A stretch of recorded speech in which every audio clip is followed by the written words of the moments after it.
I see nowadays I'm paranoid, hooded up, ducking out the way that the cameras point, disgraced by the tabloids, cause they say we don't have a choice, but who are they to tell us what's fact from fiction? A rise in gas emissions, see rash decisions, malnutrition and maddie pictures. They say it will change when they catch the villains, well with Saddam it didn't, still Bin Laden's hidden, it don't make a scrap of difference. The UN still dictate to the Palestinians. Tanks are driven and relieved of their ammunition. Bombs ain't bad for business. 17 years and now half of Iraq is missing. Do not be surprised by bombs in the pipeline. Watch when the time's right. You're gone bye-byes. Welcome to the zeitgeist. Modern day Einsteins. All seeing eye signs. Stay within the guidelines. The ID card ain't far from the microchips. They plan to implant inside your wrist. And what really are alliances are dominant nations. They're calling the council on foreign relations. Get used to the fact they got troops in Iraq, and they're gonna be there till they removed all the gas. The larger degrees have commander-in-chiefs and private militaries that are armed to the teeth. Men in white coats that shoot particle beams, annihilate any single target they please.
Ladies and gentlemen, David Icke.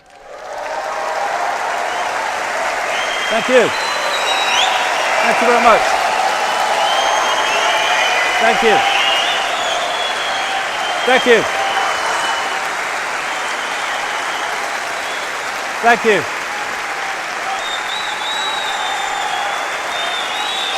Thank you very much.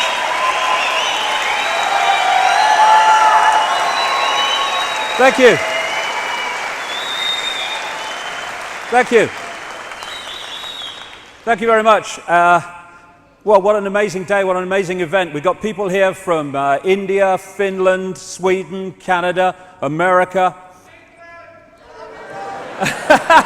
and all over Britain, and all that stuff. Iceland, yeah.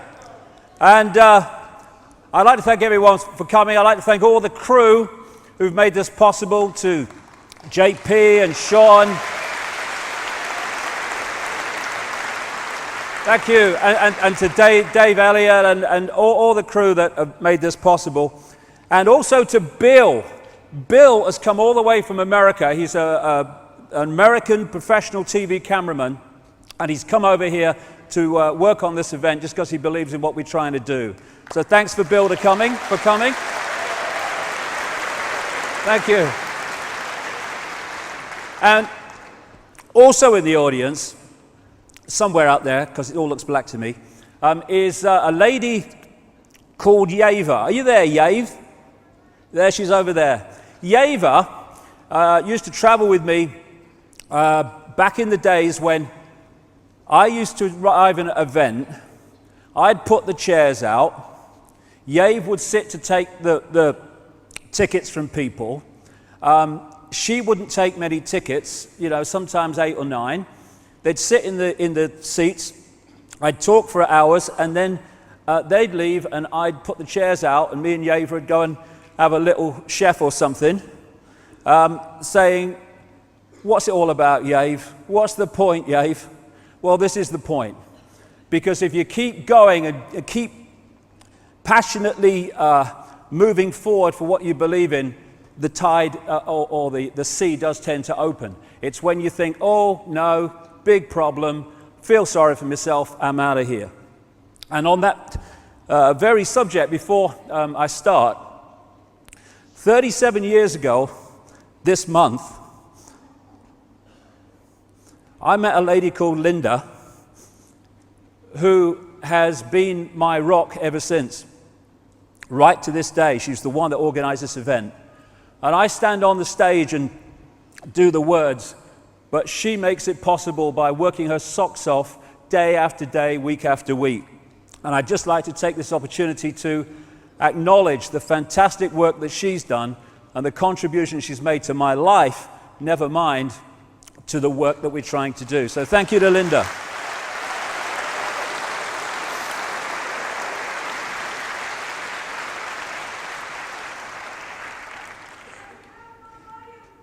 Now, free your mind. I can't hear you, so there you go.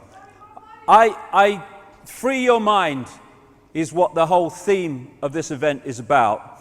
And, well, free our minds, because it includes mine as well. And free your mind doesn't mean believe what I say, or believe it because I say it, or take it as read. Free your mind just means opening the mind to all possibility, and then deciding what part of all possibility we choose to accept as reality. So what I'm not doing is standing up here today and saying, I've got all the answers, here you go, here's another belief system. It's information, it's what I've compiled, it's conclusions I've come to over the last 20 years of full-time research in about 45 countries, but it's information. It's not there to be believed just because I say it. And I think I can sum it up really by what this man said. Wilhelm Reich, who was a philosopher and an inventor and what have you, and he said this: "Am I a spaceman? Do I belong to a new race on Earth bred by men from outer space in embraces with Earth women? I request my right and privilege to have such thoughts and ask such questions without being threatened to be jailed by any administrative agency of society. In the face of a rigid, doctrinaire, self-appointed, ready-to-kill hierarchy of scientific censorship, it appears foolish to publish such thoughts. Anyone malignant enough could do anything with them," and they did. Still, the right to be wrong has to be maintained. We should not fear to enter a forest because there are wildcats around in the trees. We should not yield our right to well-controlled speculation. It is certain questions entailed in such speculation which administrators of established knowledge fear.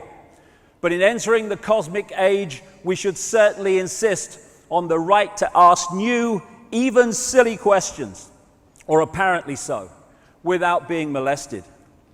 20 years ago, nearly, I decided I was going to take that right. And I'm going to continue to exercise that right to the day I leave this reality. Because if we don't defend or express our right to go into these areas that are beyond the norm, then we put ourselves in the prisons, the mind prisons, and therefore the physical prisons that those norms impose upon us. I would say this as well. This event today is not about demanding the right from authority to give us our freedom. My freedom all freedom is our natural and eternal right, not the gift of some dark suit or uniform to decide if it's going to give it to us or not.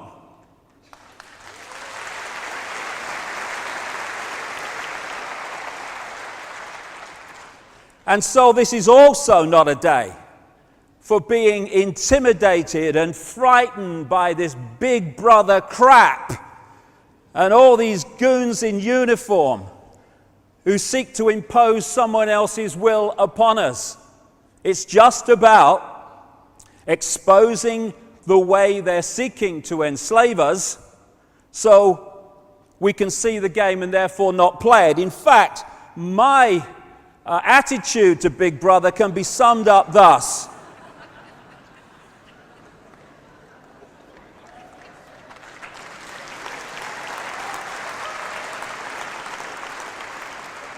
Oh, Big Brother, oh my God. God, sod that for a lark. As Gandhi said, an error does not become truth by reason of multiplied propagation, nor does truth become error because nobody will see it. Put more simply, in his words again, even if you are in a minority of one, the truth is still the truth. And throughout history, we have seen small minorities of people who have pointed out flaws in the norm of belief, or at least questioned it, who've turned out to be so right that now with hindsight, we go, how could anyone ever believe the earth was flat? Or that if you went far enough, you would go off the edge. But people did, and it was the norm of the time. And we have norms now that are just as blatantly stupid, with not even the benefit of hindsight, the benefit of what we know now. This is today's flat earth. The fact that we live in the cutting edge of human evolution, the cutting edge of how far humanity has come, turning a planet of enormous beauty into a shite hole ain't the cutting edge of human evolution. We're also being asked to believe, as Orwell said, war is peace, freedom is slavery, ignorance is strength. And we are at the cutting edge of human understanding. As Michael Elner said, just look at us. Everything is backwards. Everything is upside down. Doctors destroy health, lawyers destroy justice, universities destroy knowledge, governments destroy freedom, the major media destroys information, and religions destroy spirituality.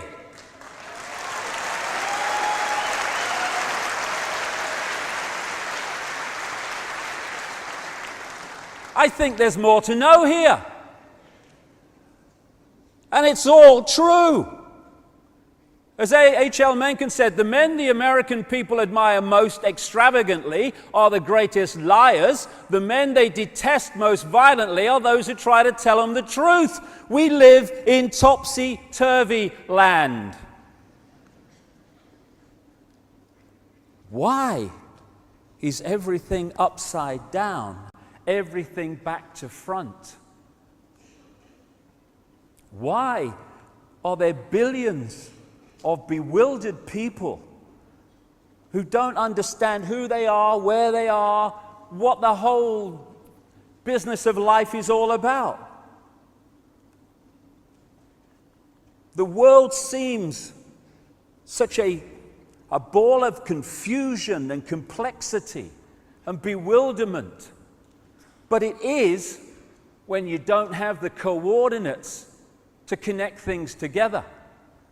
Because when you connect the dots, you start to see that apparent complexity as it's played out, an apparent bewilderment as it's played out, has a very seriously clear picture that emerges.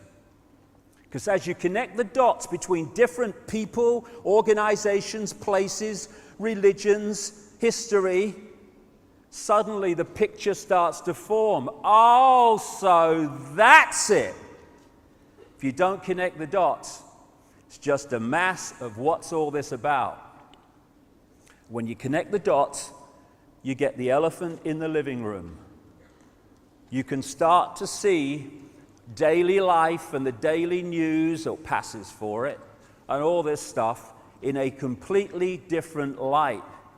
And suddenly, what seemed to be incomprehensible starts to make clearer and clearer sense.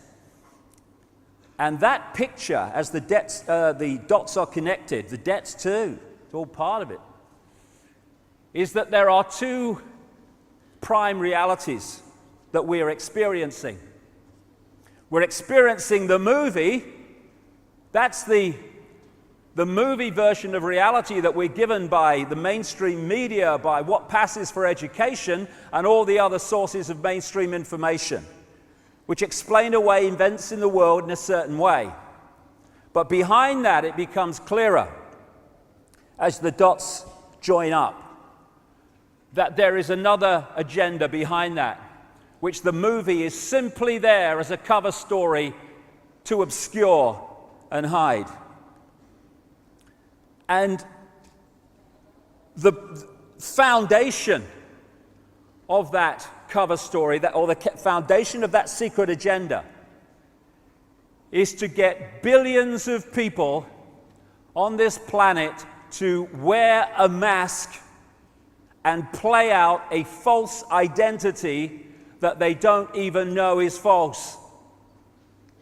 You know, we can talk about banking scams and political scams and secret societies, and we should and we will later on as we go through this. But what those involved in the research of all this whole conspiracy stuff, I feel, need to appreciate is if that's as far as you go and no further, then you too are playing a kind of movie, because you are looking at how it's playing out instead of the real foundation from which this whole conspiracy is based.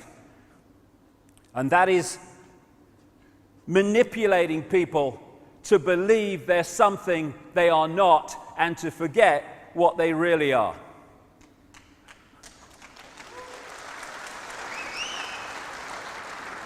And what we really are is consciousness, infinite consciousness connected to all other consciousness, the seamless ocean of infinity.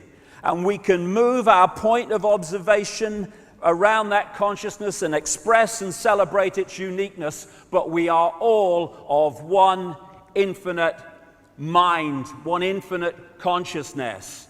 And the illusion of apartness is an experience of this reality, and its extensuation or accentuation by the manipulators is to get us to see ourselves and everything in terms of apartness instead of as a connected whole.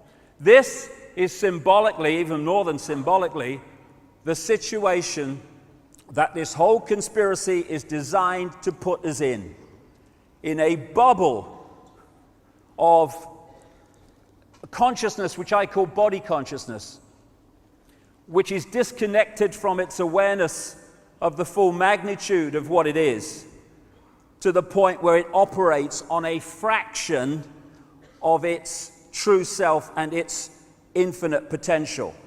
So in that sense, you can get all that has been, is, and ever will be reading the frickin' sun and believing the date. That's how deeply disconnected we can get. For people watching this in other parts of the world, the Sun is a newspaper, and I use that word in its widest possible sense.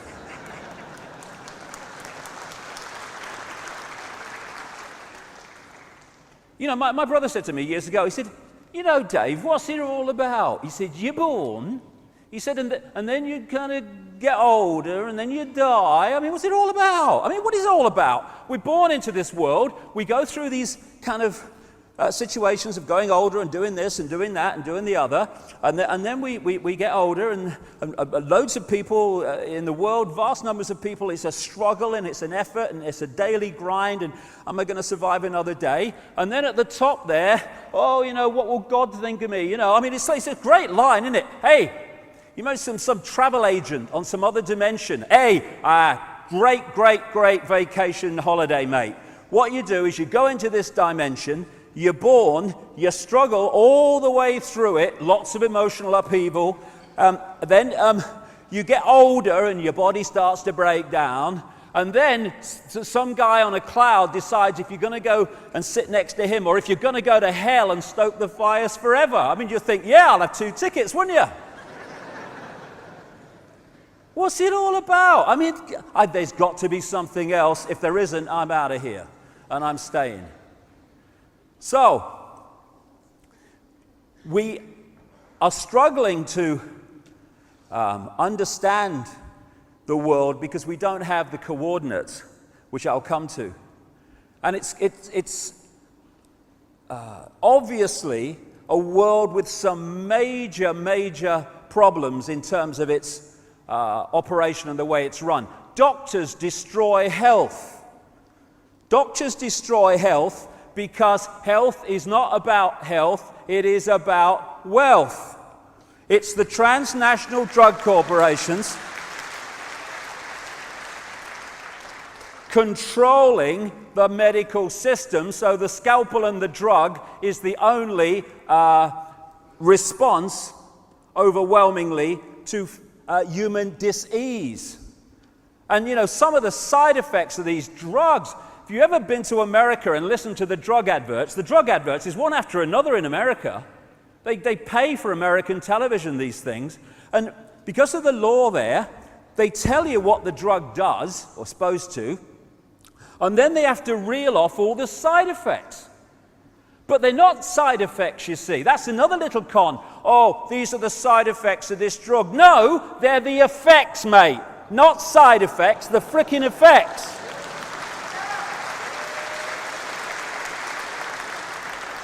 And I was watching one, this is a true story, last year. I was watching one, and it was for a form of Viagra, right? And it said, it told you what it was going to do, treat erectile dysfunction or bloody something. And then he starts reeling off breathlessly, trying to keep the money down, all these side effects. And this is not kidding you. He said at the end, and if you have an erection for more than 4 hours, consult your doctor immediately. Said it. And I'm sitting there watching the telly, and I'm thinking, what's he going to do?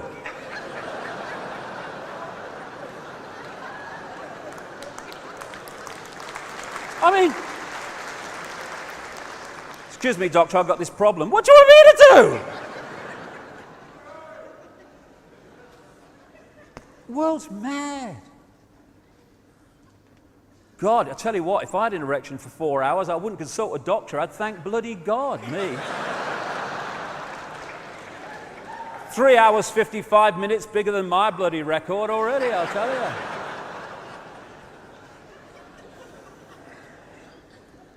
So Big Pharma runs the health industry, and it's not about health, and that's why doctors destroy knowledge.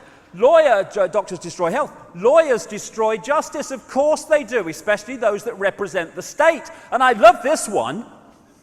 When the state takes you to law, the people taking you to law have their legal bills paid by the people. The people who are being taken to law have to pay their own as well as the others. And then when someone wants to take the government on for something the government's done, the government defends itself with the money through the lawyers paid for by the people, and the person taking the government on has to pay their own as well as that. Universities destroy knowledge, of course. The one thing you don't want, if you want to create a centralized dictatorship, is a thinking, sharp-minded, open-minded, aware population that can see through your crap. So you sell them from cradle to grave the belief system you want. You just program their minds to see the world the way that suits your agenda.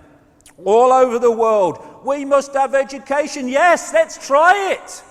Let's have some education instead of indoctrination of a belief system. Governments destroy freedom. Of course they do. I mean, governments are not there. Let's get this sorted out. Governments are not there to serve the people are there to serve the government and the forces that control the government. That's the relationship, and we need to understand that. You've got the dark suits who orchestrate, front up this political agenda for the Orwellian state, and they come from certain bloodlines, which I'll come to. And these people are such frontmen. You can have an idiot in power as President of the United States. It doesn't matter, because he ain't calling the shots. He's just signing the legislation into law. So much so that when he's doing press conferences, he's got this wire in his bloody ear telling him what to bloody say if he gets in trouble, which is most of the time. And this world is at the cutting edge of evolution. Mr. President, okay, that's good. Okay, now what we're going to do, Mr. President, we're going to have the big finish, the big Churchillian finish. Okay, go. Our enemies are innovative and resourceful, and so are we. They never stop thinking about new ways to harm our country and our people, and neither do we.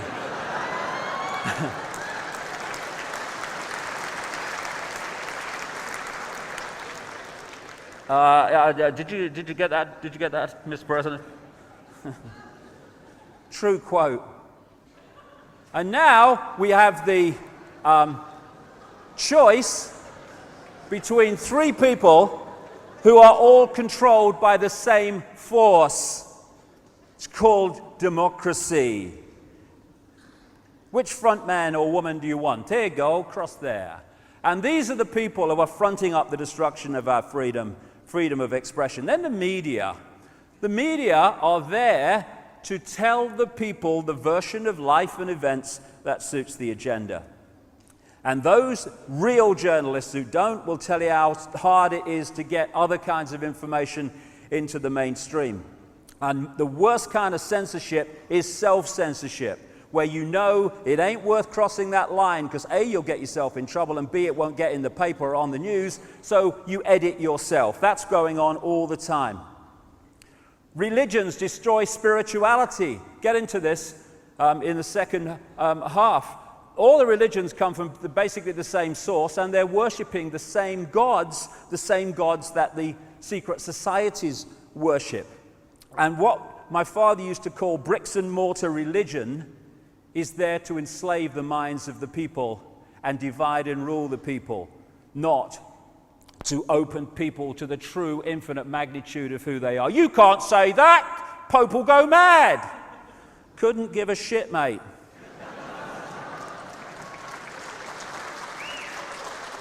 It's a mad world which is sold to us as sanity and rational. And it's held together by what my friend Mike Lambert, who's in the audience today, calls repeaters. People just repeat facts because they've heard them from someone else, and then it becomes conventional wisdom, conventional knowledge, and everyone believes it. As Oscar Wilde said, most people are other people. Their thoughts are someone else's opinions, their lives are mimicry, their passions are quotation. And Mark Twain, I love this one, in religion and politics, people's beliefs and convictions are in almost every case gotten at second hand, without examination from authorities who have not themselves examined the questions at issue, but have taken them at second hand from other non-examiners whose opinions about them were not worth a brass farthing. There you have where the conventional knowledge, wisdom, this is how it is, mate, comes from. It's a war on the human mind and human perception so we see the world and ourselves in ways that allow this conspiracy to go on. And also, society is structured to keep us busy, moving. Oh, mortgage. Oh, my God, rent. Oh, my God, job. Oh, my God, what's happening? Oh, it's a credit crunch. Oh, my God, food prices. So no one goes, so that's what's going on, because you're too busy trying to survive. That's the idea. And it starts with the kids now, younger and younger. Oh, you've got to pass this exam. You've got to pass this exam. Oh, my God, what will happen? Oh, you've got to get good grades. Oh, my. Hey, have some bloody fun. Have a bloody laugh, mate. We should have happy lessons. What makes you happy? Okay, we're going to do that today. What makes you fulfilled? What makes you feel good about yourself? We're going to do that today. No, algebra. Algebra, what the bloody hell's all that about?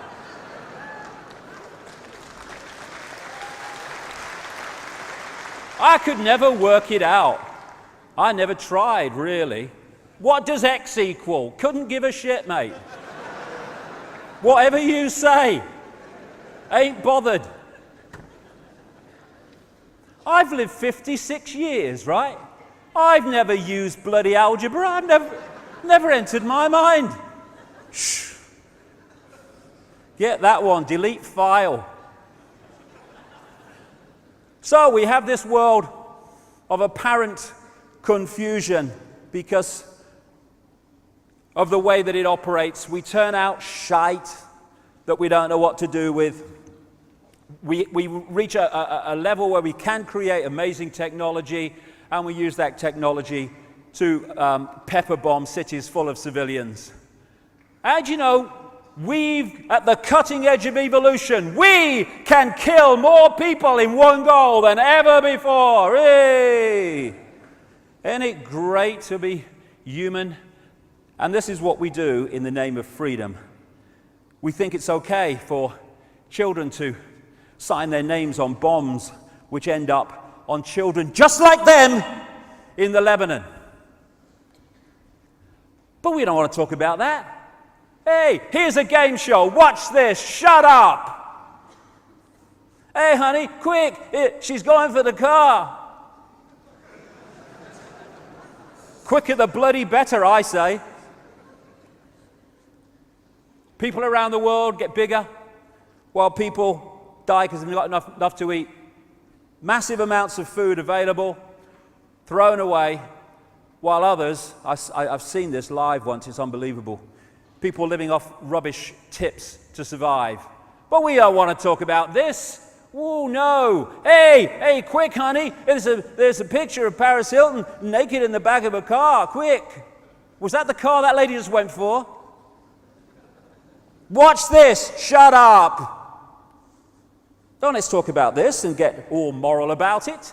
Let's talk about Janet Jackson's breast at the Super Bowl. Hey, the moral fiber of America is collapsing.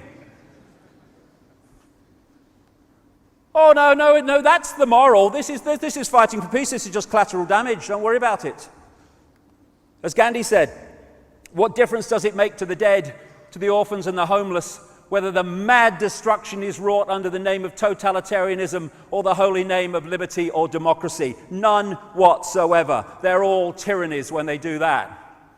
Then we have the money. What you do is you go to the bank and you borrow money that has never, does not, and will never exist, called credit, and then you mortgage your house to it, you mortgage your car to it, your land to it, your business to it, and if you don't pay back money that doesn't exist, called credit, then the people that have lent you that non-existent money get your car and your business and your house. Yes, that makes sense. And this money scam, where they get us into debt by borrowing money that has never, does not, will never exist, is in the very DNA of society. It controls choice, controls maneuverability, or if we allow it to, controls society. And who controls money? Controls society. Who controls money? A tiny few people, as we'll see. But we don't want to talk about that. Hey, honey, quick, on the Jerry Springer Show, this man's going to hit his girlfriend. Quick. Watch this. Shut up. Then there's the new religion of celebrityism. Go to the supermarket. Yay, get on with your life. There's the goddess. And then, if you want to know what's going on in the world, that's no problem, because these people will tell you everything that the people that control and own their industry think is fit for you to know, so you'll believe and see the world the way they want you to see it, called the news. And then be afraid. It's a world in which we must be afraid all the time, must be afraid of not having enough money, afraid of what's going to happen in all areas of our lives, afraid of the future, afraid, survive, we must survive, or we must always be in a state of fearing not surviving. It's a crazy, crazy world. But why? Why is it an upside down, lunatic world that we live in? People might say, oh, it's all a coincidence. It just happened like that. Well, I would say after 20 years of this, that it is coldly calculated to be like this because of the outcome that it gives those who are manipulating society in this way. And it's not just one level. There are multi-levels to this conspiracy. Yes, there's dark suits sitting around a table and orchestrating this to an extent, but they're still the gophers playing it out. It goes much, much deeper, and we'll go there as we go along today. The reason we are confused about the world and everything that goes on in it is because we don't have the coordinates. We don't have the coordinates from which to see how things fit together. I remember I was on the Isle of Wight ferry once, and what it does, it comes out of Portsmouth Harbour, it goes along the coast a little bit, and then it turns out and goes across to the Isle of Wight. Well, it was so foggy on this day that you couldn't see the land here as you normally could. So you're going along and you just see fog. And after a while, it seemed to me and others that it was just going straight. And I thought, this sodding thing's going to France. What's going on? And I said to one of the crew, what's happening? This is not going the right way, is it? And the next thing you know, the Isle of Wight pier appeared in front of us. It had actually gone absolutely the right way. But because I didn't have the coordinate in which to make sense of that, I was completely lost in the direction I was going. That was so symbolic of the way it works. So I'm going to go through a lot of coordinates today. Because when the coordinates are put into place, then what happens becomes, or what is happening becomes totally blatant as the dots connect. It's a duck. You're a journalist, aren't you? Yes. How did I guess? Coordinate number one. Who are we? How few people kind of seem to ask that question, in my experience anyway. I live in the real world, mate. I've got to get on with my job and my life. Yeah, but who are we? What are we doing? Oh, I'm bothered. We're going to get on with my life. But without this knowledge, this key coordinate, how the hell can we understand what's happening and our part in it? Coordinate number one, we are consciousness. We are not the body we think we are. And the idea is to put us in these eggshells of consciousness, and it's a doddle if we don't hold on to an understanding or have an understanding of who we really are and the magnitude of it. Quote from one of my books, only when we know who we are can we know freedom. Of course.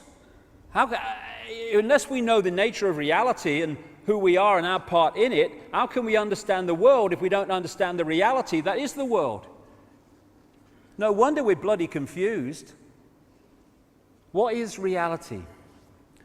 How about that question? Oh no, that's just for scientists, it's not for you. You watch the football.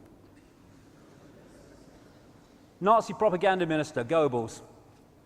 It thus becomes vitally important for the state to use all of its powers to repress dissent, for the truth is the mortal enemy of the lie, and thus by extension, the truth becomes the greatest enemy of the state. And the truth that is most suppressed, the biggest lie of all of them, on which all the others are based, is it's all an illusion. This physical world is not physical, it's not even out there, it's in here. It's a holographic projection. So I'll come to as we go along. It's an illusion of physicality, an illusion of solidity. We are consciousness. And it's so easy to trick the mind brain to see reality in ways that are not actually what it's looking at. This is this amazing bloke who draws pictures on flat pavements, and yet the mind reads them, the brain reads them as three-dimensional. Does some great stuff. There's another one. We can look at that as, 7 compartments, or we can see that as a box. Depends on how the brain reads it. These color reds are both the same, but because of their interaction and placement with other colors, they look totally different because the brain reads them differently. We are decoding reality, and how we decode it decides the reality we experience. Major, major point we need to understand. Einstein, reality is an illusion, albeit a persistent one. Why it's a persistent one we'll come to before we finish this first section. But reality is an illusion, and we need to understand that. We think that we are physical bodies, and that's who we are. I'm Ethel Jones, Charlie Smith, I'm a taxi driver, I'm a doctor, whatever. No! They are what we are experiencing. They're not who we are. There are many multiple levels to us. This is just one that allows us to experience this reality. If I want to pick that up, my consciousness could not pick that up because it's vibrating too quickly. It's not in sync in the frequency range of that, so I couldn't do it. I take on this outer shell that operates within the frequency range that I want to experience. Now I can interact with it. Simple as that. We are consciousness working through a physical body. All life is consciousness and energy, animating a holographic forms, including plants, everything. We are consciousness. I was in the bath the other day, playing with me duck or something, and I got this picture in my mind, real clear, and my great friend Neil Haig, a brilliant artist, and anytime you see a picture with this style throughout this next 7 hours, it's from Neil. He's out the front there if you want to talk to him. And he painted this for me when I told him what I saw. And basically it's this. This is consciousness, symbolically, that infinite consciousness that we are. And I saw an eye appear in the consciousness there, and out of it came this telescope. And it was looking into this world that we're experiencing. And as the telescope appeared, so it morphed into a human body. And that's what the body is. It's a telescope that allows consciousness to experience this reality of apparent division, and have the experience of that. But we've got trapped in the belief that that is the totality of who we are. Consciousness and the body interact during an experience here, but the body is not who we are. It's interesting, this energy field we call the aura, whatever, you have energy coming down through the top of the head and out and going the other way, and it's like an electrical burst of energy going through the body, which throws out this electromagnetic field that we call the aura. And interestingly, when you do the same with electric wire, you put a current through the wire, it throws out an electromagnetic field. And in the same way that this happens to us, so it happens to the earth, because everything is a reflection of everything else and works in basically the same way. And this combination of the genetics of the body and the electromagnetic field I call body consciousness. And we have a choice of connecting that body consciousness level of our experience to the great infinite all that is, in which case we will have access to a massively expanded level of awareness and perception and be able to see through what we can't see when we're stuck in the body reality.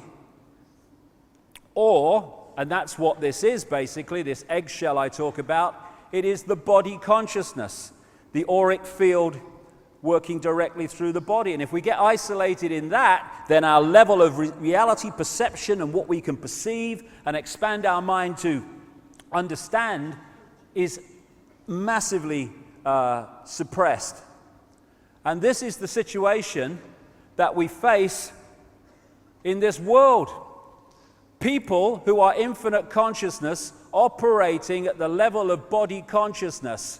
And that's exactly where the manipulators want us. Because if we are not connecting out there and getting our insight, inspiration, intuitive knowing from out there, then where do we look to get a fix on who we are and what's happening in the world? We look that way, through the ears and the eyes. And who's controlling that information? Those that control the media, education, etc. Gotcha.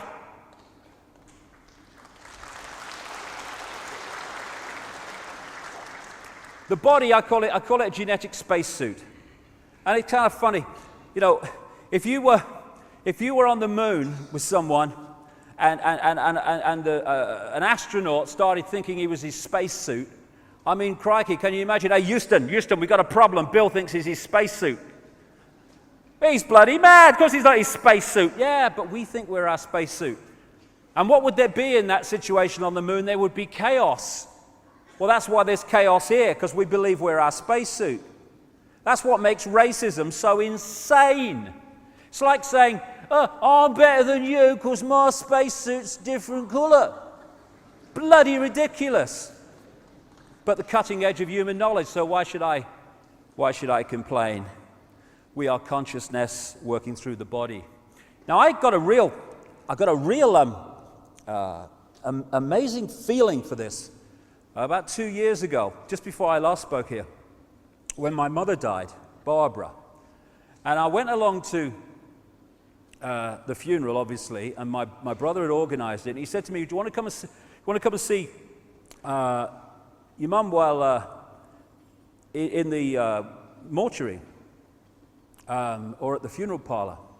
And my immediate reaction was, no, I remember her as she was, because it's just a body anyway.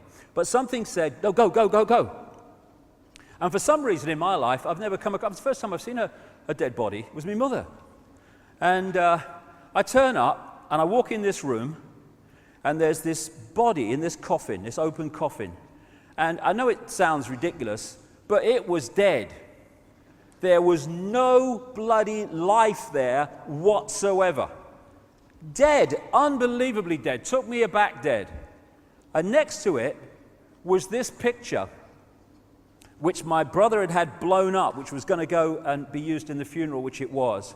And there was my mother's absolutely dead body, and there was this picture of my mother absolutely full of life, full of energy, full of sparkle. And I stood there and I could see in those two images what life is, what consciousness is, because that was alive, that was dead. We are consciousness, and we've got confused. And in identifying who we are with the body, we've seriously buggered up our sense of perception and therefore our ability to be free. The energy that or the reality that we are experiencing, that we apparently see with our eyes, is just a frequency range. That's all it is, and it is minute. What we call visible light. According to current mainstream science, the electromagnetic spectrum is 0.005% of the energy known to exist in the universe. 0.005%. And visible light, which is the only frequency that our eyes can decode into this reality, is a fraction of the 0.005%. We are basically visually blind in terms of what exists in the same space that we're experiencing. It's just a television, holographic television station we're experiencing. Tiny frequency range, visible light that we are experiencing. And what we are is, at this level, receiver transmitters of information. And the range of frequencies that we are accessing decides the range and perception and awareness of reality that we experience. So the more you can close down the range of frequencies that we are accessing, the more you close down the perception and the sense of infinity of the people you are targeting. The body is a biological computer. Biological in the sense that, unlike a desktop computer, it has the ability to an extent to think for itself and work things out for itself. That's what we call evolution on a physical level. The computer is constantly receiving information, vibrational information from its environment, and it is reacting to that. It does it all the time. If we go into a place where it's cold, it will react to that. Where it's hot, it will react to that. And it's the same with things like animals, that over a period of time, their environment changes. That information is being received by the computer and analyzed by the computer, and it's making changes. And if those environmental changes, habitat changes, happen slow enough, that is why you see animal bodies evolve to fit the new environment. But if it happens really quick, we call it extinction because it can't change fast enough. It's a computer working. And we are receiving vibrational information which we're decoding into this reality. Get into that more shortly. We are interacting with this infinite consciousness, but how much of that consciousness are we reacting to with? That depends on the range of frequencies we're accessing. And we're a bit like a dodgem car in a fairground. You know, you've got the dodgem car, it's going round, it's doing everything, lots of energy, and then once the power is switched off, it's, hey, my car's gone dead. Yes, because its energy source is gone, and that's what we call death. Not death at all. It's the movement of consciousness out of this reality. That's all. What we call near-death experiences have enormous amounts of common stories about what they experienced when they left the body and then were returned when their body was revived. Stories that support massively what I'm saying here today about the fact that we are consciousness and the body's just a vehicle. They talk about going through the tunnel into another reality and how limitation disappears, how the emotional intensity disappears, because a lot of that emotional intensity, if not all of it, is body consciousness. This is what one near-death experiencer said about what he experienced when he left the body. Everything from the beginning, my birth, my ancestors, my children, my wife, everything comes together simultaneously. I saw everything about me and about everyone who was around me. I saw everything they were thinking now, what they thought then, what was happening before, what was happening now. There is no time, there is no sequence of events, no such thing as limitation, of distance, of period, of time, of place. I could be anywhere I wanted to be simultaneously. That is who we are, and we need to remember it so we can sort this place out.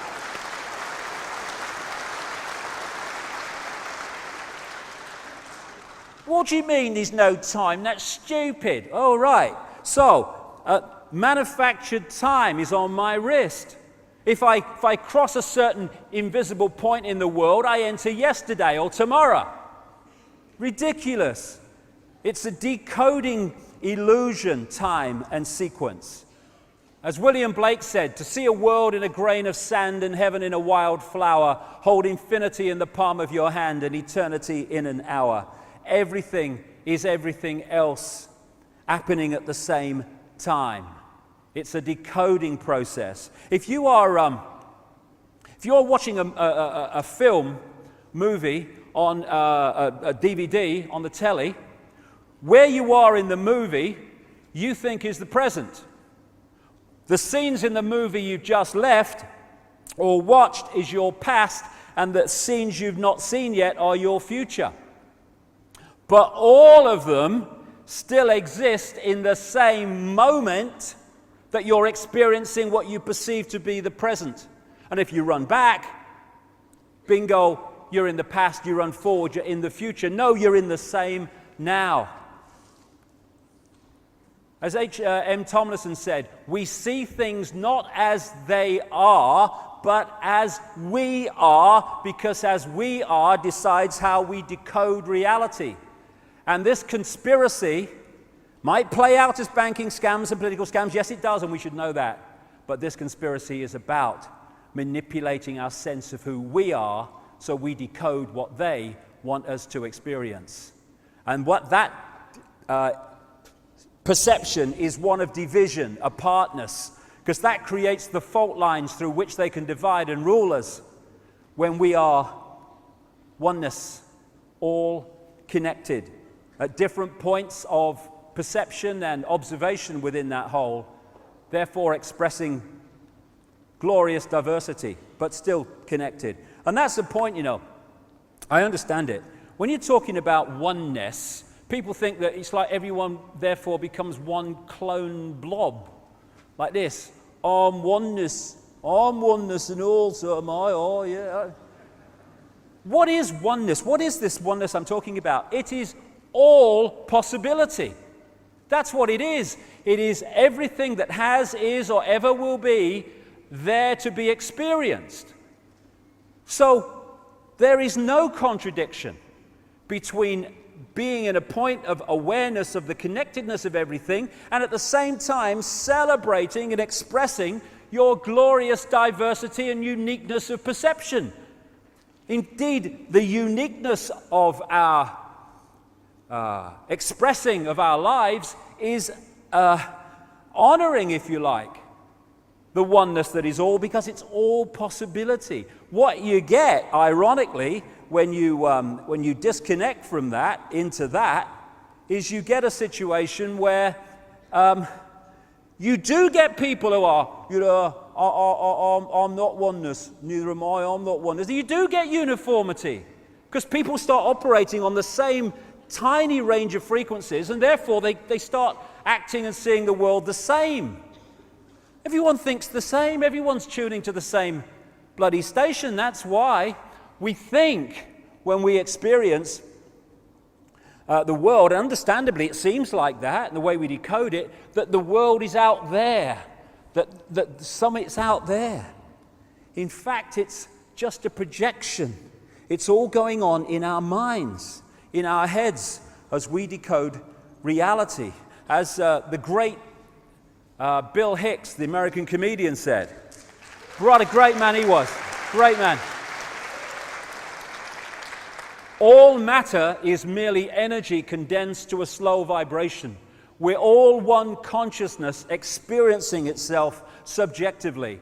There's no such thing as death. Life is only a dream, and we are the imagination of ourselves. And that's the foundation of the conspiracy, manipulating our imagination of ourselves.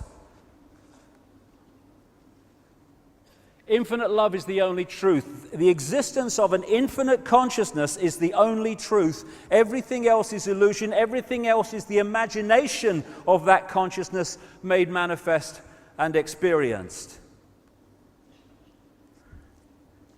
This is who we are. This is what we think we are. We think we're the body that we see in the mirror. Humans are a software program. It's like playing on the computer a certain piece of software. We call it genetic inheritance and all that stuff.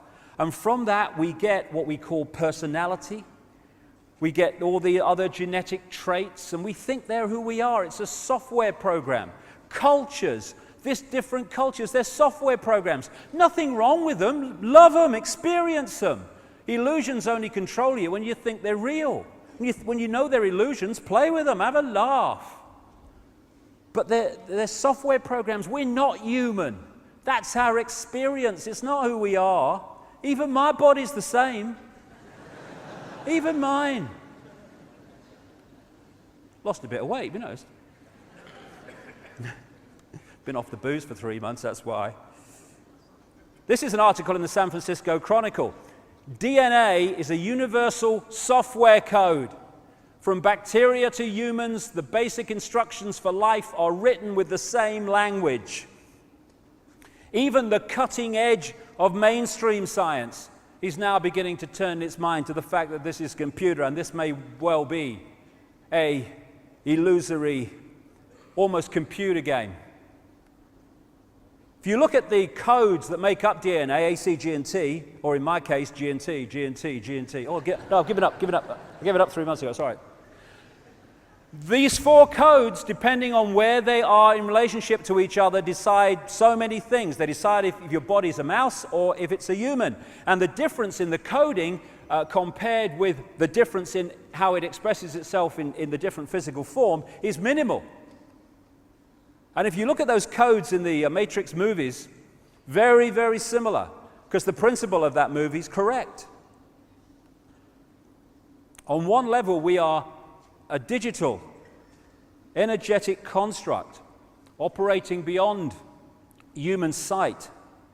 And the reason now they're talking about what they call human-computer interface, where they can get the computer to be worked by the brain without any movement of the hands, is very, very simple. They're connecting 2 computers. One immensely, staggeringly more advanced than the other, but still the basically same principle. What they don't tell us is that's how it is. When you look at the human body from a point of view of a computer, it ticks almost every box. Well, it does tick every box I've come across so far.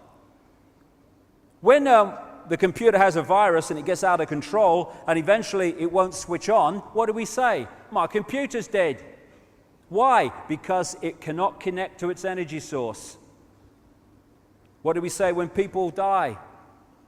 We say the body's dead, the computer's dead, the energy source is left. That's why. We talk about putting computers into sleep mode where they just tick over and slow down and shut down to a very large extent. So do we. Then we've got Norton antivirus and all these other antivirus technologies. And what do? They are programmed to attack viruses and threats to the body, to the PC computer, desktop computer's functional system. We've got a Norton antivirus. We call it the human immune system. Does the same basic principle because it's a computer. This is a picture, an enhanced version of a picture taken at the Necker Hospital in a research process in Paris. And this is a motherboard. That is the motherboard of the body computer. And that's the system, the meridian system, the circuit board, that acupuncture and other alternative forms of healing work on. Why? Because this chi energy, as the Chinese call it, going around the body and these lines is information passing around the computer, just like information passes around the desktop computer. And they found in their experiments that when this energy is moving too slowly compared to optimum, the body starts to show signs of dis-ease and disharmony. Why? Because the information going around the body and being processed is being processed too slowly for optimum health. What do we say when we got a virus in our computer on the desk? My computer's bloody slow today. Same thing. And the acupuncture needles and other forms of Chinese acupuncture healing are there to reharmonize the flow of this energy so the information's passing around to optimum and we become well again. Then you've got the brain. The so-called brain of the computer, as they call it, is the central processing unit, the CPU. The brain of the body is the CPU of the body computer. It's the main processor of information, receiving and sending out. And it's decoding information all the time, and therefore creating our reality. The DNA and the genetic structure is like the hard drive. And the hard drive is passed on through what we call procreation, which is like, on a computer level, two hard drives fusing to create another hard drive, which is a combination of the two. And together, the genetic structure and the auric field make up body consciousness, which has an awareness of its own and can function in this world pretty well, even without connection to out there. Pretty well, I mean, it can survive. But it's a manipulator's bloody dream. All these things we call cultures and races and people and personalities, they're software programs. This is a guy called William Sheridan. He was in a New York hospital waiting for a heart transplant, and he went on an art therapy course. And he's meeting the mother of the person who donated his heart there. This was his art when he went on the course. He then had the heart transplant, and when he was recovering, he went back on the art therapy course and started doing things that were much more sophisticated compared with the real basic stuff he was capable of before. He had no idea where it was coming from. The art therapist had no idea where it was coming from. And he asked, because through various means, he managed to talk to the mother of the donor. He asked her if her son liked art at all. And it turns out her son was crazy about art from a very early age. He wanted art materials rather than toys from the age of about 18 months. And doctors who have studied this connection between attributes appearing out of nowhere and personality changes in the recipient mirroring the personality of the donor, that research is now pretty extensive. People like the lady who had lungs transplanted, who was frightened of heights, and then started climbing mountains. She didn't know for a long time when she was doing this, but the lungs came from an avid mountain climber. And it's kind of, oh, this is strange. How can this be strange? How can this be? How can this happen? It's because it's a computer download. The recipient organs and the energy field that goes with it are downloaded into the recipient's computer and then become available to affect the personality and to affect the abilities and attributes of the receiver. My great friend Credo Mutwa in Africa, the Zulu shaman, he told me when I called him, I talked to him about this some years ago, and he said, oh yes, he said, in Africa, when they used to eat people, he said it was a golden law that the people who they were eating had to be boiled to a certain temperature and for a certain time, because the legend was that if you ate them without that being done, then you became them. You took on their personality. Now, one of the great ways that we identify with being this is I'm a man or I'm a woman. And nothing wrong with that, it's an experience. They're very different experiences. Great, fabulous, it's an illusion, enjoy it. But we get caught in the illusion that they're who we are. Suddenly we are in a place where we can get manipulated and diverted. Now, how can who we are be a man and a woman when the nature of that can be changed by chemical change? This is not, but it's a chicken indicating the story I'm going to tell. Freaky the chicken. You might have heard that story a few years ago. Freaky the chicken started out life as a hen, laying eggs, all that stuff. And then suddenly, because something happened in the chicken's body to create massive amounts of testosterone, it grew a comb, it started crowing at dawn and chasing the hens. Why? Because it had moved from being a woman, female, to a male purely by a chemical change. Because it's the computer changing, not us. I got this from BBC News recently. Scientists have been able to take control of flies' brains to make females behave just like males. Researchers genetically modified the insect so that a group of brain cells that control sexual behavior could be switched on by a pulse of light. The team was able to get female fruit flies to produce a courtship song, behavior usually only seen in males. Why? Because it's a computer program, it's software. Sometimes I get up early in the morning, in the winter, before dawn, and I sit there in the office working on the website and stuff, and then the sun starts to come up and the bird song starts. And I'm thinking, you know, is there like a conductor with a stick waiting for dawn? I'm going, cue! No! They just start singing, just like Freaky started crowing at dawn when the testosterone came in. Because it's a body computer program, a software program. Then we talk about personalities and emotions. It's no accident, I would suggest, that so many, enormous numbers of near-death experiences tell the same story, that when they've left the body in that period, they don't feel emotion like they feel it here. They're not cold, but they don't feel that intensity of emotion that we feel. Why? Because that's a body consciousness software program. This is why psychiatrists and people, they say, some of them, they can break down human personalities into about 12 archetypes and combinations of them. You can't do that with infinite possibility, but you can do it with computer programs.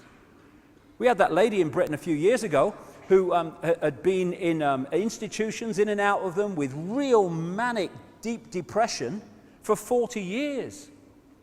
And her personality, people say, oh, she's a manic depressive. That's who she is. That's her. 40 years later, someone said, what happened about the time this started? Can you think? Did you do anything? And she said, the only thing I can think of is that I had something like 19 tooth fillings, mercury. It was pointed out that maybe that could be a connection. She had all the mercury teeth fillings taken out, went on a mercury detox. After 40 years, manic depression, gone. Because it was a computer level of operation that was manifesting it due to a chemical imbalance. We're not even our emotions most of the time. We are consciousness, and we've forgotten, and therefore these computer programs, these software programs take us over, and we think we're them. And so instead of driving the bus, we're sitting at the back thinking we can't drive it. The brain is two halves of the brain. There's the right brain and there's the left brain, and they have very, very different roles to play, especially in personality.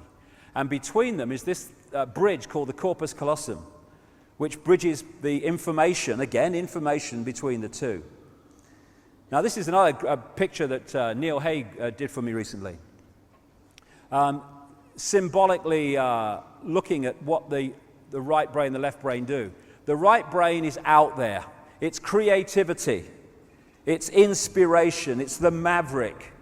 It's the connection to all that is. It's the greater awareness. And the left brain is about structure. It sees things in parts, not as wholes. It wants things to be structured. It's about language, and it's about organization in a physical way. It's about being what we call, though often that's not what it is, rational thinking. And both sides of the brain are necessary. If you get a right brain person, we've all met them, they're fantastically creative, but they're out on another cloud. There's nothing going on down here. But you get a really imprisoned left brain person, they can't see the connections with anything. They're here. Boom, boom. I'll tell you a story. Sound like Max Bygraves. I'll tell you a story. Not many people reacted there. Who's Max Bygraves? Shows me bloody age. Yeah, he's just a bit older than me. Anyway, what happened was I was asked to speak at the Oxford University, right? Now, there are whole brain people at Oxford University. I'm not knocking it, but because of the nature of it, there's a hell of a lot of real left brain people at Oxford University. And I had this bizarre situation. When I do something like this to open-minded people, I just give it, there you go, there it is, make of it what you will. But when you're talking to a real left-brain audience, even at the elite Oxford University, where they've passed all these exams to get there, he's clever, I'm sitting in the hotel room before I'm going to do it, and I'm thinking, how do I put this in baby steps so they'll get it? Why? Because the left brain is what I was talking to there, and it doesn't get this wider picture. I'll come more to that in a second. Now, I want to give you an idea of this left brain thing. If you go to my website, davidicke.com, and you go into the What is Reality Research Archive, you can see this 20-minute clip of this lady. It was sent to me a few weeks ago, and it was like a eureka moment because of what she experienced. This is a lady called Jill Bolte Taylor, who's a neuroanatomist, brain scientist for short, and she had a stroke which shut down her left brain, and instead of conking out, she spent hours experiencing what was happening while it was going on. And she talked about the fact that she got up, she was having this stroke, she didn't realize it immediately, and she got onto the exercise machine. This is how she describes what happened. So I got up and I jumped onto my exercise machine, and I'm jamming away on this thing, and I'm realizing that my hands look like primitive claws grasping onto the bar. I thought, that's very peculiar. And I looked down at my body and I thought, whoa, I'm a weird looking thing. And it was as though my consciousness had shifted away from my normal perception of reality, where I'm the person on the machine having the experience, to some esoteric space where I'm witnessing myself having this experience. I looked down at my arm and I realized that I can no longer define the boundaries of my body. I can't define where I begin and where I end because the atoms and the molecules of my arm blended with the atoms and molecules of the wall. And all I could detect was energy. And I'm asking myself, what's wrong with me? What's going on? And in that moment, my brain chatter, my left hemisphere brain chatter went totally silent, just like someone took a remote control and pushed the mute button, and total silence. And at first I was shocked to find myself inside a silent mind, but then I was immediately captivated by the magnificence of the energy around me. And because I could no longer identify the boundaries of my body, I felt enormous and expansive. I felt at one with all the energy that was, and it was beautiful there. Then all of a sudden, my left hemisphere comes back online and says to me, hey, we've got a problem, we've got to get some help. So it's like, okay, I've got a problem. But then I immediately drifted back out into the consciousness, and I affectionately referred to this space as La La Land. But it was beautiful there. Imagine what it would be like to be totally disconnected from your brain chatter that connects you to the external world. So I'm here in this space, and any stress related to my job, it was gone. Again, stress, body consciousness. And I felt lighter in my body. And I imagine all of the relationships in the external world and the many stresses related to any of those, they were gone. I felt a sense of peacefulness. And imagine what it would be like to lose 37 years of emotional baggage. I felt euphoria. Euphoria was beautiful. And then my left hemisphere comes back online and it says, hey, you've got to pay attention, you've got to get help. And I'm thinking, I got to get help, I got to focus. So I got to get help, I got to call work. I couldn't remember the number at work, so I remembered in my office I had a business card with my number on it. So I go to my business room, I pull out a 3-inch stack of business cards. And I'm looking at the card on top, and even though I could see clearly in my mind's eye what my business card looked like, I couldn't tell if this was my card or not, because all I could see was pixels. And the pixels of the words blended with the pixels of the background and the pixels of the symbols, and I just couldn't tell. And I would wait for what I call a wave of clarity. And in that moment, I would be able to reattach to normal reality, and I could tell, that's not my card, that's not my card, that's not my card.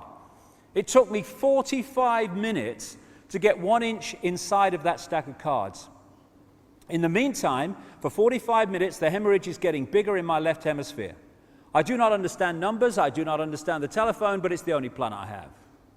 So I take the phone pad and I put it right there, right here. I take the business card and I put it right here, and I'm matching the shape of the squiggles on the card to the shape of the squiggles on the phone pad. Eventually the whole number gets dialed and I'm listening to the phone. And my colleague picks up the phone and he says to me, "Woo, woo, woo, woo, woo." And I think to myself, oh my gosh, he sounds like a golden retriever. And so I say to him, clearing my mind, I say to him, "This is Jill, I need help." And what comes out of my voice is, "Whoa, whoa, whoa, whoa, whoa."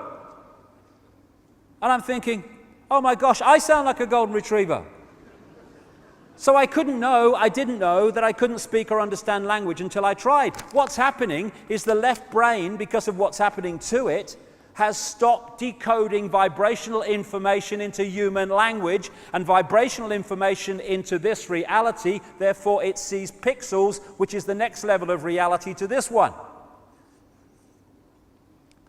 When I awoke later that afternoon, I was shocked to discover that I was still alive.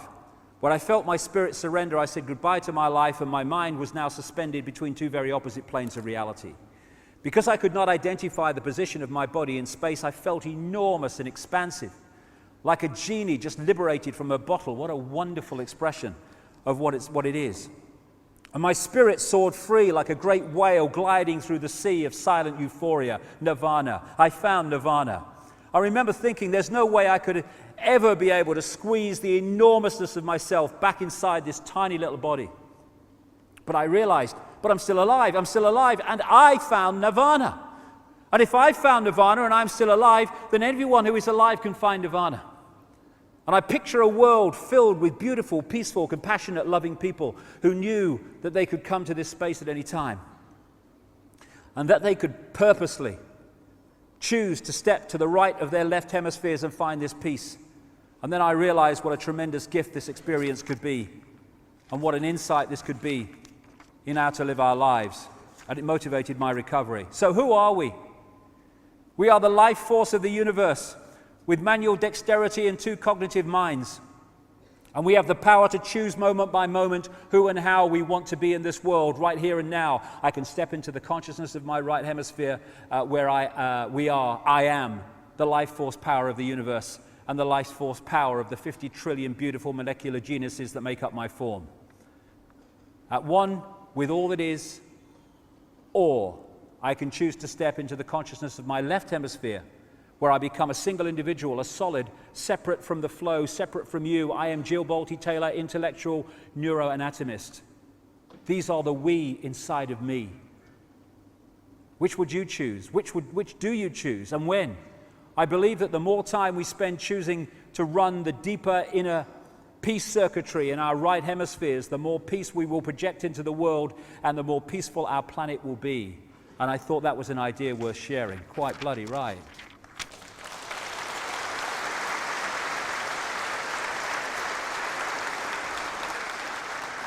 And that is someone experiencing what I'm saying here, that we are decoders of information, and this is an illusion. It is a decoded holographic illusion. And this bridge, the corpus callosum, is a target for those that manipulate us big time. When we take psychoactive drugs, I did it twice, about 2003. It was quite an experience, but I don't feel the need to do it again. What is happening is it's affecting the way our brain, mind, bodies decode reality. And it is opening up a wider range of frequencies. And that's why we experience extraordinary things. How can this be? This is not real. No, it's not real here, but it is real. And other times you access frequencies that are so far out there, the left brain can't work it out. I call it bugger me time, you know. Bugger this, I can't work this out.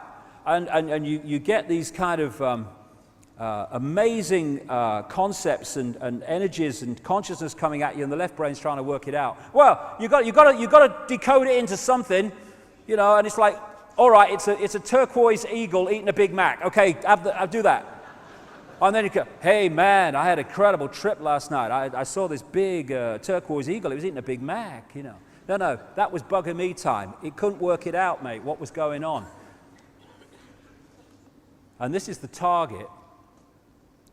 The left brain, the soldiers on the door, This is a key to understanding this conspiracy.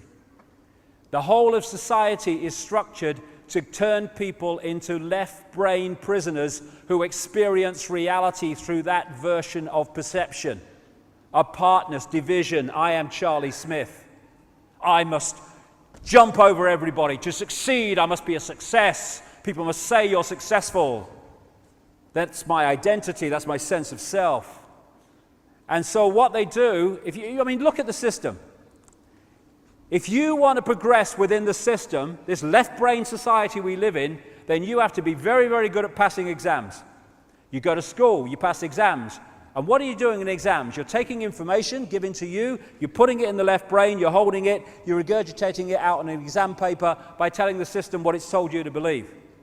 If you're very good at that, you go to university. If you're really good at that, you go to Oxford University or Cambridge or Yale or somewhere, unless you've got a few quid, in which case you go anyway, like George Bush. Anyway. And then you choose your speciality. If you're very, very good at university at passing exams, boom, boom, boom, boom, boom, boom, then you get great degrees, and then you get your speciality, and you go into being a doctor or being a scientist and being even a politician, all these people. And therefore, all these people that are in the positions of power within the institutions that control and dictate the reality and direction of society are all, by the time they get there, fully paid up prisoners of the left-sodding brain. That's why scientists can't get it, most of the mainstream ones, because they're so in ear. How can they understand concepts of reality in ear? They can't. That's rubbish. I can't see it, taste it, hear it, or feel it, so it can't exist. But it does. No, it can't exist. And I'm a scientist. I'm clever. And so, if you look at society, you'll see more as the months go on. You are looking at a society designed to put the centuries across the entrance to that. So this doesn't talk to itself, and they don't become whole-brain people. We become prisoners, and that prison is the prison of the left brain. That's what it is, essentially. René Descartes, the French philosopher and mathematician, said this about finding a way to express self-identity. I think, therefore I am. I would take it a stage further, and I would say at the body consciousness level, I compute, therefore I am. What we're being subjected to is mass hypnosis. Mass hypnosis, just like the stage hypnotist and the stooges on the stage, where the hypnotist puts into the stooge a programmed version of reality, a belief in reality. And then what happens is that belief edits reality to fit the belief.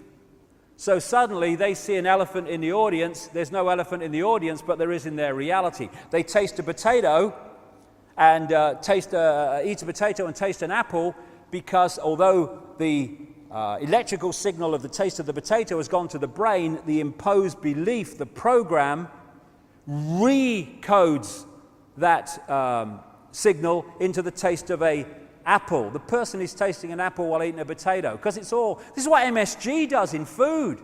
They call it a flavor enhancer. What is it? It tricks the brain to decode more taste than is actually in the food. That's what it is. And we're dealing with a mass version of hypnosis on the people of this world.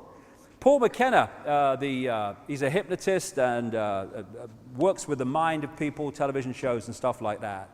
I watched, where you saw this, it used to be on the internet, I don't know if you can see it now, but it was from the Top Gear program on BBC. And if you haven't seen it, what happened was this guy, Richard Hammond, he was put under hypnosis by McKenna. And the first part of it was they were out filming at a racetrack. And of course, once you're put into a trance, a programmed reality, you lose the memory of being put into the programmed reality. That's how it works. Nothing's happened to you in your mind. So Hammond's just about to get in a car to drive McKenna around the track, and McKenna just went like that. with his fingers, and Hammond went, boom, gone.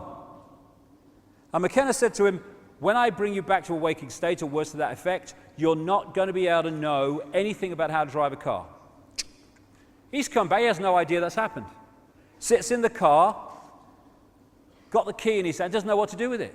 Completely lost. Doesn't know the first thing about driving a car. So they come back to the studio live here, and they have a laugh about it and everything, and Hammond thinks it's all over, but McKenna's sitting there and everything, and then McKenna does the same thing in the studio. Hammond, and he tells him that this car, this toy car, is actually his real Porsche 911 Turbo or something, some flash bloody car. And he goes over and he gets into it, thinking this is his real car. That's what's going on in his mind as he decodes reality. And then Jeremy Clarkson drives this one into the side of this one. He reacts as if he's just pranged his real car. Why? Because reality is being decoded in his mind. And to him it's real. And that's what's happening to us all the time. We're asleep. We're in a trance. And that's why it's so appropriate when people say, I'm waking up now. I can see it. As Voltaire said, so long as the people do not care to exercise their freedom, those who wish to tyrannize will do so. For tyrants are active and ardent and will devote themselves in the name of any number of gods, religious or otherwise, to put shackles upon sleeping men. And of course, first, you must have sleeping men and women, and that's what the whole deal has been about. You are getting sleepy, sleepy. Sleepy, sleepy. Good evening. Now tonight's news. These people are hypnotists. They don't realize it. They're programming a reality by repetition of a version of reality that they pound out on their mainstream news all the time. We see things not as they are, but as we are. The conspiracy in a line. The idea is to get us to think that we are the person we see reflected in the mirror. No, that's the vehicle we're using to experience this reality. This is who we are. Division is what they want. A sense of oneness is what they don't want. And oneness, not just between humans, but between everything. The ancients talked about, and some people still talk about today, about going and experiencing the spirit of a mountain or something. And of course, the left-brain scientists, you can't experience the spirit of a mountain, it's a pile of rock. Because that's what the left brain sees it. And yet, a mountain is just energy consciousness, and that's a holographic version of it that we see on the physical level. So you can interact with that, just as you can interact with plants. This is Virginia, Credo Mutwa's wife, and she's got a herbal garden, and she talks to her plants. And she puts little coins next to them in thanks when she's taken bits off them to use in herbal remedies and stuff. And of course, the left brain is to go, what's the plant going to do with the money? Is it going to buy beer? It's stupid, No, it's energy. It's a representation of energy. Oh yeah, I get that. Oh, stupid. We are consciousness, we are energy, we are all one consciousness. So, where are we? Where are we? We are in our own minds, basically. We are in our own heads, symbolically. We are decoding reality in our own minds. It's not out there, it's in here. We are taking frequency fields and vibrational fields, and we are, through the brain, turning them into a holographic reality that does not exist out there. Holograms appear to exist in space, but they don't. Holograms you buy in the shops. This hologram doesn't have space either. We are decoding it into a holographic television station within the frequency of visible light. We talk about seeing is believing, but it ain't.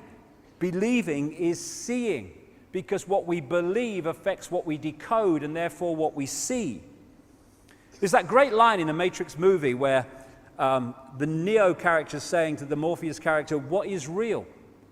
And Morpheus says words to the effect of, what is real? If you're talking about what we can see, touch, taste, hear, etc., then real is just electrical signals interpreted by your mind. That's absolutely what we're doing, because the five senses decode vibrational frequencies, and then send those signals to the brain, and it's the brain that decodes them into the reality we think we're experiencing. So hypnotists can manipulate reality in their various forms. The visual cortex areas of the brain do it in relationship to the eyes. What we think is out there actually exists, symbolically anyway, in our head. As the neurons fire in a certain sequence, they create reality based on our belief. Now, if we've got open minds, we can be decoding vast realities and be multidimensional in our perception and awareness. We can be in this world physically, but not of this world in terms of our point of perception. Therefore, we're going to see the world in a completely different way to those stuck in left brain consciousness. Or we can get caught in the eggshells, in which case we are decoding a very small band of frequencies, which makes us think we live in a world of limitation. We exist as an energy construct. These are the vortex points, the colors here, we call them chakras, wheels of light in the Sanskrit language. The vortex points in the body. When this goes through the decoding process, it becomes the holographic image we see as a human being. But it only exists, we only exist in this form when we've been through that decoding process. In this book, The Holographic Universe, great book where he pulls together, Michael Talbot, the scientific information supporting the idea that this is all a great hologram. He tells a story in here, which is so brilliant. That's why I do tell it quite often, because it's so symbolic of what I'm talking about. He attended a party which his father had, and he had a state hypnotist along to do party tricks for the guests. There came a point where the hypnotist is dealing with this guy called Tom, and he said to him, he's doing through the tricks, and then he said to him, when I bring you back to a waking state, you're not going to be able to see your daughter in the room. At which point, the hypnotist led the daughter to stand right in front of the father who's looking in her belly. He brings him out of to a waking state, or apparently so, and he says, Tom, can you see your daughter? Tom's looking around. No, I can't see her. She's giggling. He can't hear her. The hypnotist went behind the daughter, put his hand in the small of her back and said, I'm holding something, Tom. What am I holding? He looked bemused because it was so obvious to him. He said, you're holding a watch. He says, there's an inscription on the watch, Tom. Can you read it? He peered forward, read the inscription. His daughter standing between him and the watch. Now, from a left brain perspective, Professor Richard Dawkins at Oxford University or something, that's impossible. You're one of these charlatans. But of course, from a left brain perspective, it's not possible. But when you realize the nature of reality, it is possible. Why? Because his daughter is an energetic construct on that level, and unless her father decodes her energetic field into a holographic representation he sees as his daughter, she ain't going to exist in his reality. Everything else in the room is, because he's doing that to everything else. But the hypnotist has implanted into the brain the belief that the daughter is not in the room. So just like in China, where they firewall off the internet, his brain gets firewalled off from decoding that field. So she doesn't come into holographic reality. She doesn't occupy what we call space. He's going to be able to see what's behind her, because in his reality, she ain't there on that frequency range we call the physical world. We think the world is physical. Let's come to that physical. Oh, it's so solid. Oh yeah, walk into a wall, bang, it's solid. Don't tell me it ain't solid. But it can't be. It can't be, because it's made of atoms, scientists tell us. And atoms have no solidity. How can an atom that has no solidity make up this solid world? It can't. And it doesn't, because the world isn't solid. This is why when scientists have this bewildered conundrum between non-physical atoms making up a physical world, how can it be? Well, I can help them out. There is no physical world to make up. The atoms are part of the decoding process of turning vibrational fields and vibrational information into holographic form in our heads or in our minds. We make holograms, of course, in studios like this one. And for those who haven't come across it, what happens is you've got an object that you want to do a holographic photograph of. You have a laser beam.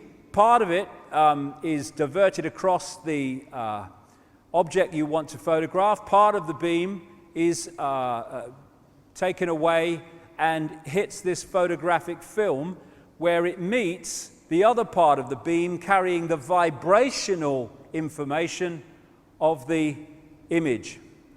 It's like two waves in water coming and colliding. When you have, they call it an interference pattern in holographic terms.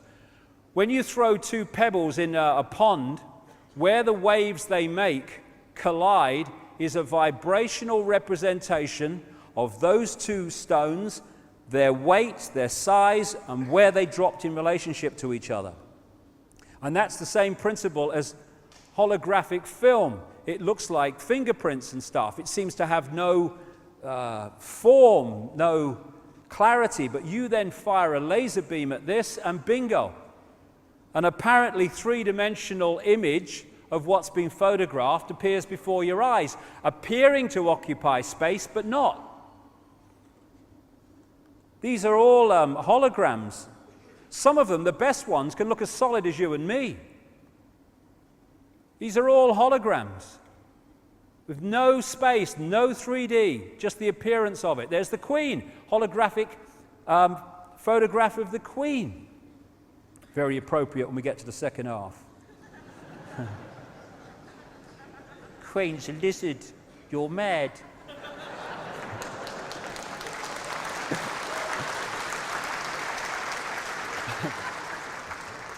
These are not very good holograms, but you see how they could appear three-dimensional. Planets. You know, we can have three-dimensional things now on computer games. And that's what we're doing. Taking vibrational information and decoding it into a holographic world that appears to be out there, but isn't. So, in a decoded state, this is what the world looks like. In an undecoded state, they are energetic vibrational fields. This reality has a number of levels, the coded and decoded levels. So we're living in a virtual reality game, basically, of great sophistication. And when we know that, we can enjoy it. When we don't know that, we can become enslaved by it, and we have been. And scientists, it's funny you see, because these scientists, the left-brainers, there are now some real cutting-edge mainstream scientists in some parts of the world who've opened up the right brain, and they're very impressive people. But and they're starting to get this now. But the left-brainers, I mean, it's like, you know in the pantomimes where someone's standing on the stage and someone, like a monster or something, comes behind them, and the audience is going, "He's behind you." And they turn round, and the other person turns around with them, and they're going, "There's nobody there. He's behind." It's like that with science, because they're trying to work out these realities, but of course, as they're trying to work it out, their brain is decoding it into a holographic, apparently solid world. But they can't get at it because everything they touch, everything they look at, boom, it's hologram, boom, it's hologram, it's solid, it's real. So this is why scientists have to open their consciousness if they're going to get to the deep levels that we're talking about today. The other great characteristic of a hologram is that every part of the hologram contains a smaller version of the whole. Extraordinary characteristic. So if you cut a holographic print, those wavy frequency fields, the interference pattern, into four, and you fire a laser at the four pieces, you don't get a quarter-size part of the whole picture. You get a quarter-size version of the whole picture. Everything is a smaller version of the whole. And that is why this works and what it's based on, if people started to realize it. things like reflexology and acupuncture and these other alternative forms of healing, they can find parts of the body, this is reflexology, acupuncture is the same, that reflect in different parts of the body, the bigger parts of the body, so they can treat the heart from a point on the foot or the hand.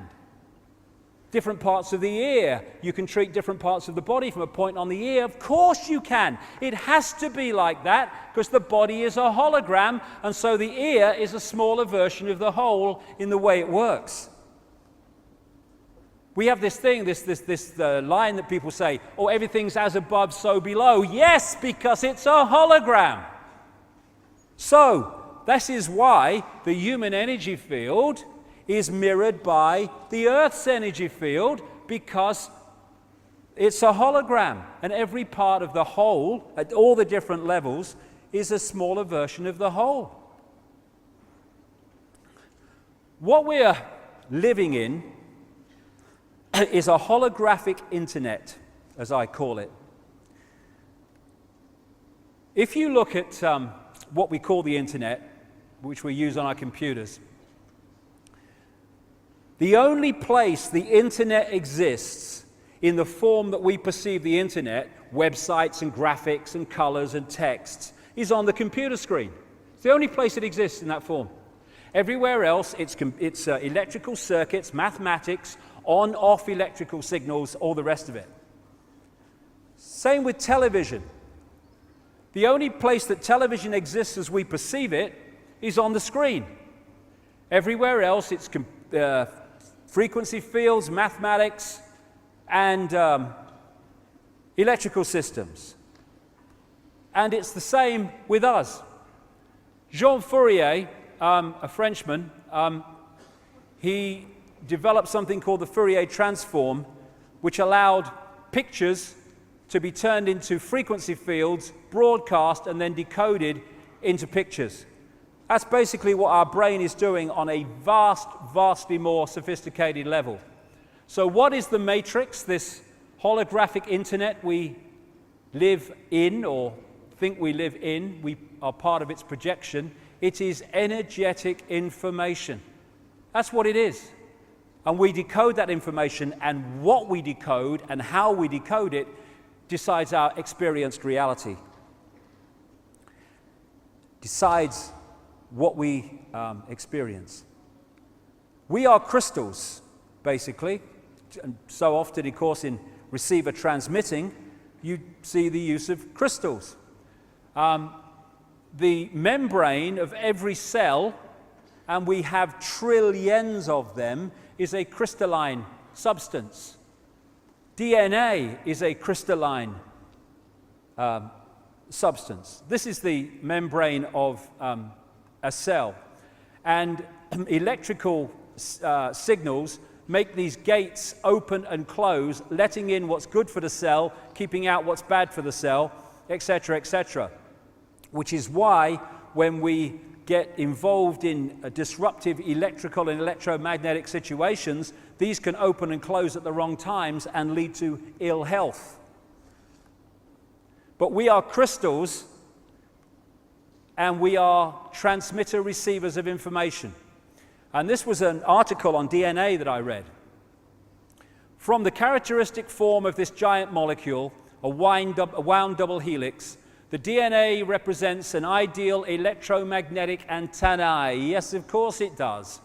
On one hand, it is elongated and thus a blade which can take up very well electrical pulses.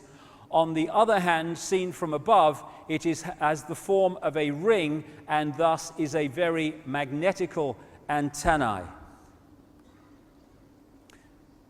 Don Juan, I think his name was, the shaman source of the Carlos Castaneda books, is quoted as saying this: "We are perceivers, we are awareness, we are not objects, we have no solidity, we are boundless, we, or rather our reason, forget this, and thus we entrap the totality of ourselves in a vicious circle from which we rarely emerge in our lifetime."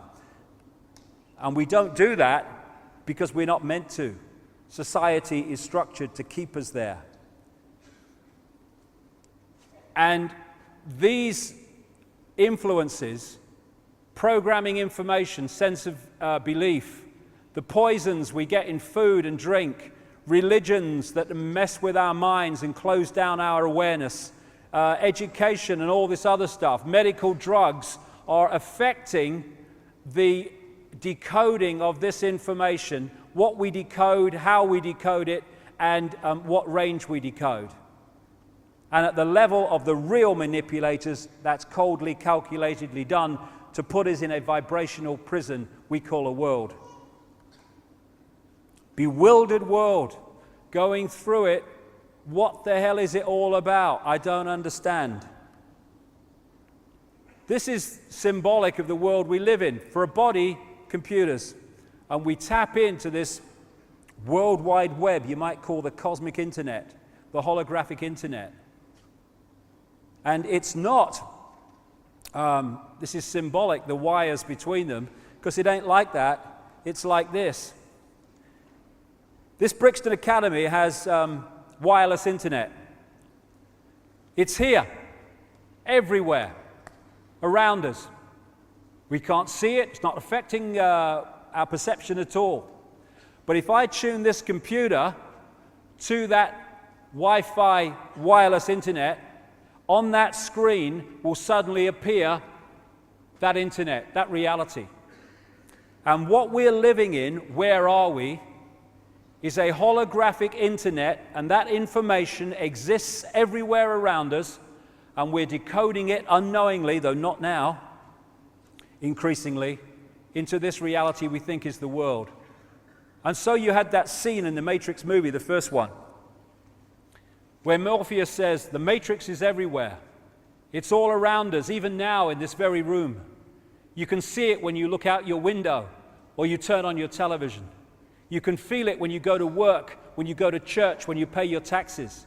It is the world that has been pulled over your eyes to blind you from the truth. What truth? That you are a slave, Neo. Like everyone else, you were born into bondage, born into a prison that you cannot smell, taste, or touch. A prison for your mind. And the Matrix is everywhere because it is like a wireless internet which we're decoding. And we can decode vast areas of this internet.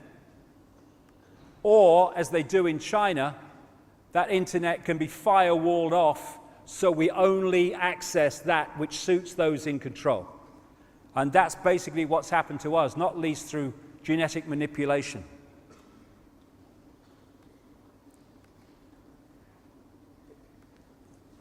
So what is reality? It's the frequency range that we are decoding, and it's how we are decoding it. So when you've got miracles, there are no miracles. No such thing.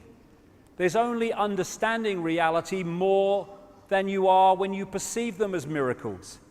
How can it be that you can walk through fire in a certain state of consciousness and not get burned, and you can walk through fire in another state of consciousness and be in the ambulance in 10 minutes? It's simply your connection, your interaction with reality is different. If you believe, and it's programmed into the software, that if you put your hand in fire it will burn, it will burn. But if you can go to another level of consciousness that's beyond that, then you can walk through fire and not get burned, as many people do. That's not a miracle.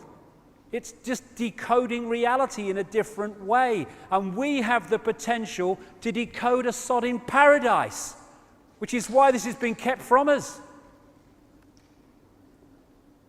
In the Matrix movie, there is no spoon. It is not the spoon that bends, it is only yourself, exactly. I saw this. Where there is love, there is pain. Bollocks. Bollocks. Only if you believe there is. We are looking at a world of people imprisoned by their own perception of reality. There they are. There they could be. As William Blake said, if the doors of perception were cleansed, everything would appear to man and woman as it is, infinite. I think, therefore I am, said Descartes. I compute, therefore I am, on a body consciousness level. I am, therefore I am, in terms of infinite consciousness. That's who we are. What's your name? Everything you can ever think of. And just go through this before. I've kept to time well, purely by bloody accident, mine. On one level, as I said earlier, this is a mathematical construct. This is one reason why things like numerology and numerological sequences are found all the time in secret society lore and stuff. And if you look at the codes of DNA, they've got a very digital mathematical feel about them. Same with DNA when you look at it. We are digital on one level. The Earth grid, as above, so below. The Earth is an energetic construct in the same way that we are, and it has a structure of energy lines called ley lines, meridian lines, whatever. And these are very geometrical in the way that they are laid out. Again, mathematics, geometry. And algebra, I like it, yeah. The Earth grid equals x, y squared. And xy squared, where'd that come from? I don't know. Anyway, so here's the grid, and the lines are geometrical. And what a lot of people have now, who've researched ancient structures and temples and standing stones and what have you, they found that they are amazingly, stands back in amazement, in geometrical relationship to each other all over the world. How did they do that? Miraculous? No. If you have that ancient knowledge, and I'll come to that in the second half, or the second section, you know where these vortexes are. If you put a temple or a construction on that vortex, it is going to be in relationship geometrically to these other ones because you're putting it on a geometrically formed grid. And just like we have the chakra system of vortexes, so does the Earth. And like I say, things like Stonehenge and these great constructions of the ancient world were invariably put on these vortex points, which is where the geometrical relationship comes from.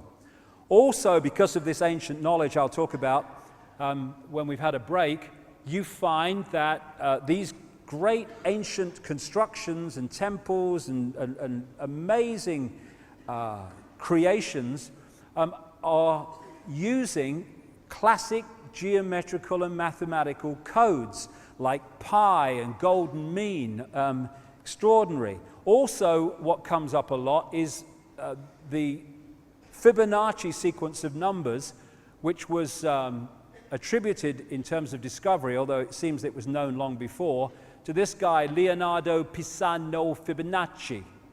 I'm not sure, I think he was Italian, I'm not sure. And the Fibonacci sequence is you add the two numbers together to get the next one. And this sequence you find throughout nature and throughout the formation and the relationships of parts of the human body and the human face. You find this Fibonacci sequence because that's the mathematical construct level of reality manifesting itself. The same with how flowers grow and how flowers are formed. This Fibonacci sequence of numbers and mathematics comes up again and again and again. Same with these other golden mean and pi stuff as well. So this guy, Stephen Marquardt, an American doctor who studied the human face and the human body from I think it was a point of view of cosmetic surgery, started to see this obvious correlation between these mathematical codes and sequences and the human body. And he said this: all life is biology, all biology is physiology, all physiology is chemistry, all chemistry is physics, and all physics is math, or maths as we say here. And he might have added, and all maths is energy, because that's the next level of it. We live in a almost a mechanical construct on one level as it plays out, And through things like money and other things the manipulators have introduced and controlled, they're controlling the way or influencing the way this construct operates and turning us into robots and parts of the machine when we are infinite consciousness. It's the same with astrology. When we're born at a certain time, we pick up energetic vibrational fields that are around at that time that are affected by the relationship of the planets of that time, the sun at that time. And they can influence us because this affects our body consciousness auric field, and as we go through the sequences through our lives, as the planets move, we are going to be affected by them in a different way to someone born at another time in the cycle who will carry a different vibrational field and therefore interact with the planets in a different way. And these forces, these same forces, are what hold planets in the positions they're in. And when those forces change or move, so do the planets. So, as we finish this first section, what is reality? Whatever we believe it is, and more than that, given what we're going to talk about in the second section, whatever we are told to believe it is. This is the foundation of the conspiracy. And I've started with this because from that, as we move through the day, the way society is structured and the way that the whole system that we experience every day works starts to make dramatically more sense once we realize what we're dealing with, and also have the knowledge that those in the shadows, not the bushes and people like that, the ones with the real power, they understand all this, and they've structured society with that knowledge to control us through this knowledge. So it's not, the world is not controlled by men in dark suits sitting around a table. It's massively influenced by them because they're playing out this conspiracy. They're not the origins of it. This is where a lot of conspiracy researchers go so far and stop. They think this is it. It's the Bilderberg group. It's the Council on Foreign Relations. It's the Freemasons. No. This is one level of it being played out. Behind that are the shadow people, the human shadow people, who operate behind the scenes, who control those people who are apparently in power and appear on the news and sign the legislation, but the real power's here. And they, in turn, are controlled by the other dimensional shadow people, which I'll get to big time in the second section. Queen's lizard. So, this is it. This is what it is. Tick-tock, tick-tock, tick-tock. It is a mind game. And that's great news, because we, with this knowledge and with the knowledge of who we are, the dramatic, infinite genius of who we are, can take that power back. Thank you very much. 30 minutes.